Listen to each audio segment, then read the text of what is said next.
तुम्हाला माहिती आहे की मी फोकनाळ मारणारा लीडर नाही आहोत. हे पत्रकार जे आहेत ना, मेरा भाषण ठीक से रिकॉर्ड कर लो और डंके की चोट पर बता रहा हूं, यह आपको देखने के लिए मिलेगा, इसका विश्वास देता हूं. केवळ आपल्या गाड्या नाही चालल्या, तर मी स्वतः प्रयोग केला. स्पाइस जेटचं विमान डेहराडून वरून दिल्लीला आणलं. 100% शेतकऱ्यांनी तयार केलेल्या हवाई इंधनातून ते विमान आलं. टाटा कंपनीचं एअर रशियाचं विमान शेतकऱ्यांनी तयार केलेल्या इंधनावर आलं.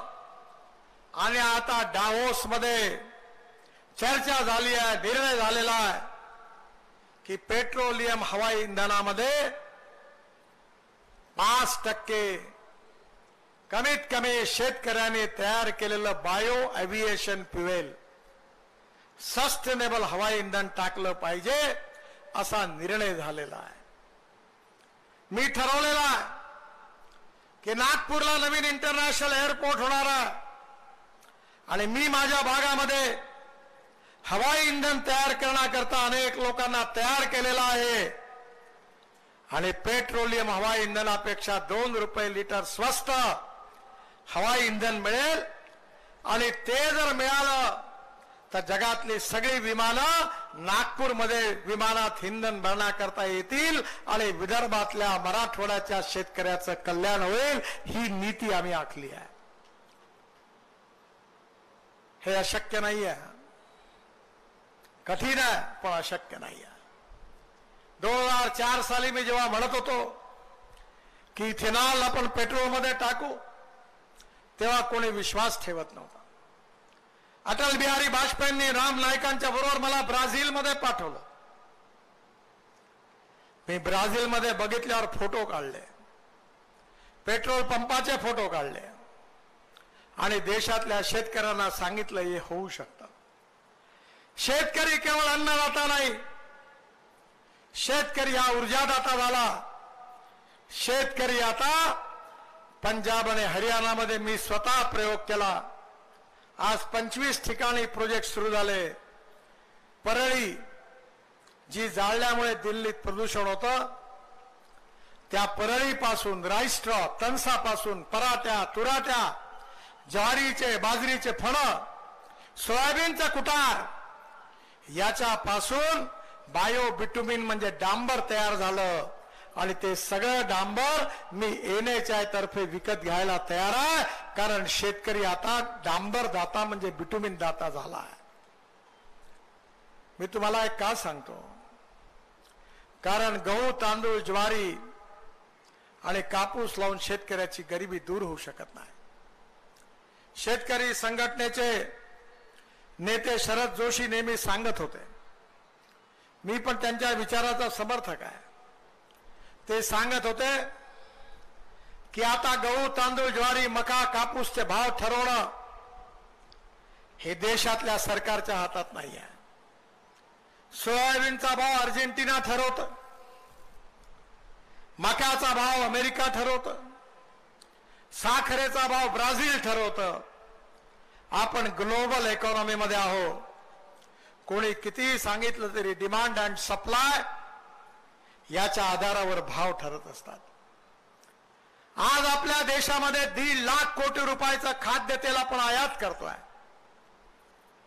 जवस, सरसू, भुईमुग, कापसातून निघणारी सरकी, राईस ब्रँड तेल, सोयाबीन तेल याचं उत्पादन देशात वाढवण्याची गरज आहे. केवळ आपण गावामध्ये जोपर्यंत उद्योग नेणार नाहीत, कृषी मालावर प्रक्रिया करणारे उद्योग येणार नाही, तोपर्यंत शेतकऱ्यांच्या तरुण मुलाच्या हाताला काम मिळणार नाही.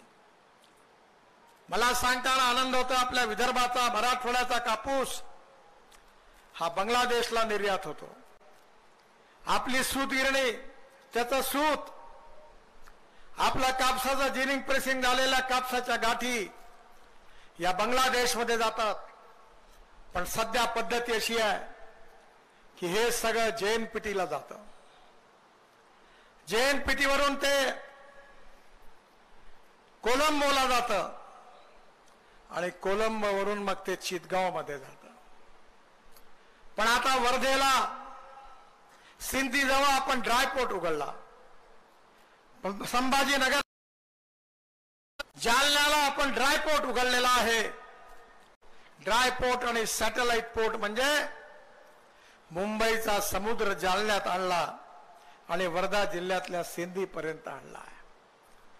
डायरेक्ट एक्सपोर्ट इम्पोर्ट आता जालना आणि सिंधीवरून सुरू झाल्यामुळे मराठवाडा आणि विदर्भातल्या शेतकऱ्याचा फायदा होणार आहे.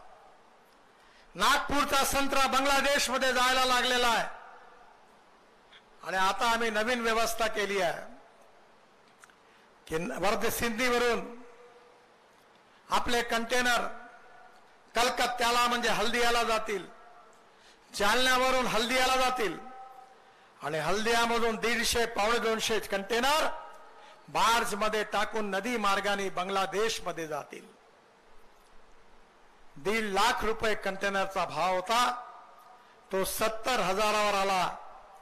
त्यामुळे आता विदर्भ मराठवाड्यातला कापूस मुंबईत जायच्या ऐवजी चितगावला डायरेक्ट नागपूर मार्गाने कलकत्ता मार्गे जाणार आणि विदर्भ आणि मराठवाड्यातल्या शेतकऱ्याच्या कापसाला जास्त भाव मिळणार, सुताला जास्त भाव मिळणार आणि ग्रे क्लॉथला जास्त भाव मिळाल्याशिवाय राहणार नाही. शेतकऱ्याच्या हिताकरता आमच्या सरकारने सोलर पंपाची योजना आणली. माझी आपल्या सगळ्यांना विनंती आहे की बावनकुळे साहेब ऊर्जा मंत्री असताना त्यांनी सौर ऊर्जेचं उत्तम धोरण आणलं. माझ्याकडे माझ्या विहिरीवर 1 ते 1.5 तास फक्त पंप चालायचा. 3 विहिरी होत्या. मी नदी नाल्याचं खोलीकरण केलं.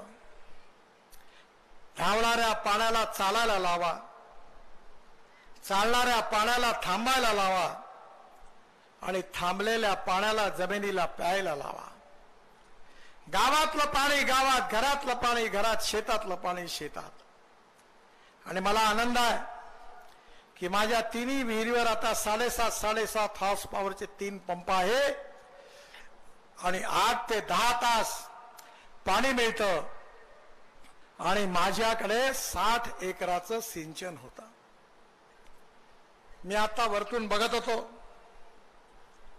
मी अशोकराव चव्हाण साहेबांना सांगितलं की मराठवाड्यामध्ये खरी समस्या कोणती असेल तर सिंचनाची आहे. आपल्या भागामध्ये शेतकऱ्याच्या शेतीला पाणी मिळालं पाहिजे. मी ज्यावेळी वॉटर रिसोर्सेसचा मंत्री होतो त्यावेळी महाराष्ट्राला 6,000 कोटी रुपये दिले. मराठवाड्यातली धरणं होती ज्यांची कामं 50% जास्त आली बंद पडली होती, ती सगळी धरणं आम्ही पूर्ण केली.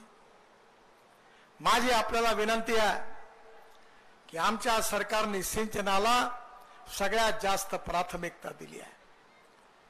मला सांगताना आनंद होतोय की नांदेड जिल्ह्यामध्ये मी 12,000 कोटी रुपये दिले.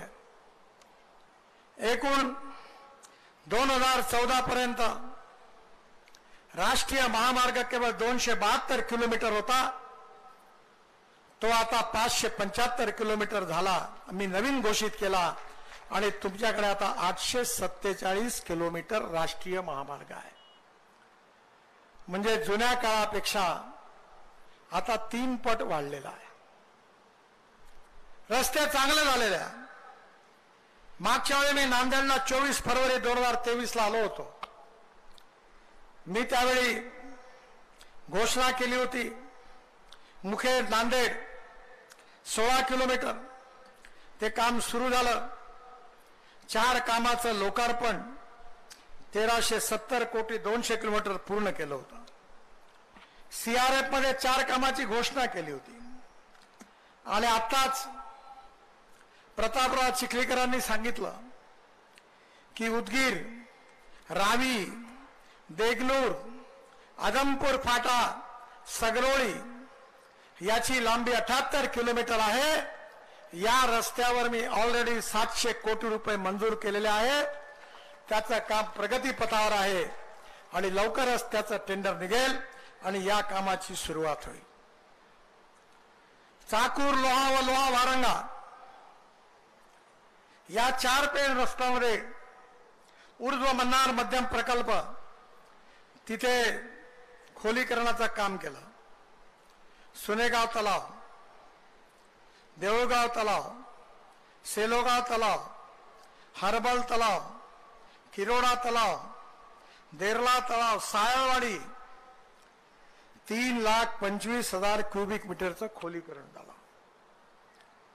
माझी आपल्या सगळ्यांना विनंती आहे, माहूर करता लिफ्टचं काम सुरू झालं. स्कायवॉक आणि लिफ्ट नांदेडहून झाला. नांदेड रत्नागिरी 30,000 कोटीचा रस्ता झाला. अनेक विकासाची कामं झाली. नांदेड ते देगलूर मला एनओसी मिळालं की हाही रस्ता मी ताबडतोब पूर्ण करून देईन असा तुम्हाला विश्वास देतो. माझी आपल्या सगळ्यांना विनंती आहे की या मतदारसंघातून प्रतापराव चिखलीकर उभे आहेत, त्यांना निवडून द्या. या भागाचा विकास केल्याशिवाय आम्ही राहणार नाही हे वचन देतो आणि आपल्या सगळ्यांचं समर्थन मिळेल असा विश्वास व्यक्त करून मी माझं भाषण संपवतो. धन्यवाद. नमस्कार.